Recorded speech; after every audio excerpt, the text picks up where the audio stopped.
मागील 3 ते 4 दिवसापासून सतत पडणाऱ्या पावसामुळे सिंधुदुर्ग जिल्ह्यातील नद्या नाले जे आहेत ते प्रवाहित झालेले आहेत।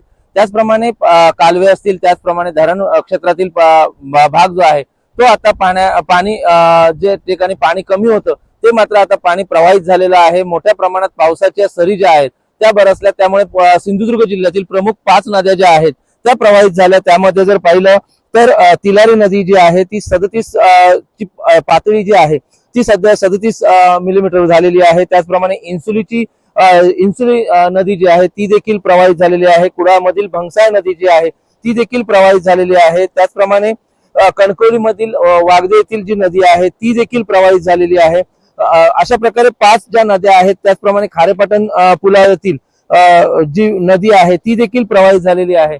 एकूणच सिंधुदुर्ग जिल्ह्यात जर पाहिलं तर प्रत्येक तालुक्यावर देवगड मध्ये 112 मिलीमीटर, तर मालवण 69, सावंतवाडी 86, वेंगुर्ला 66, कणकवली 88, कुडाळ 86, वैभववाडी 70, दोडामार्ग मध्ये 82, म्हणजे एकूण 82.73 मिलीमीटर पावसाची नोंद जी आहे ती सध्या सिंधुदुर्ग जिल्ह्यात झालेली पाहायला मिळते। मोठ्या प्रमाणात पडझड जरी नसली तरी काही प्रमाणात शेतीच्या कामांना जो वेग आहे तो आलेला पाहायला मिळतोय। एकूणच सिंधुदुर्ग जिल्ह्यातील सध्याच्या वातावरणानुसार पाऊस जो आहे तो शेतीसाठी पूरक आहे, शेतीसाठी व्यवस्थित आहे असं म्हटलं जात आहे। आणि त्याचप्रमाणे खोल समुद्रात देखील मासेमारीसाठी जाऊ नये अशा देखील सूचना ज्या आहेत त्या प्रशासनाच्या वतीने जारी केलेल्या आहेत।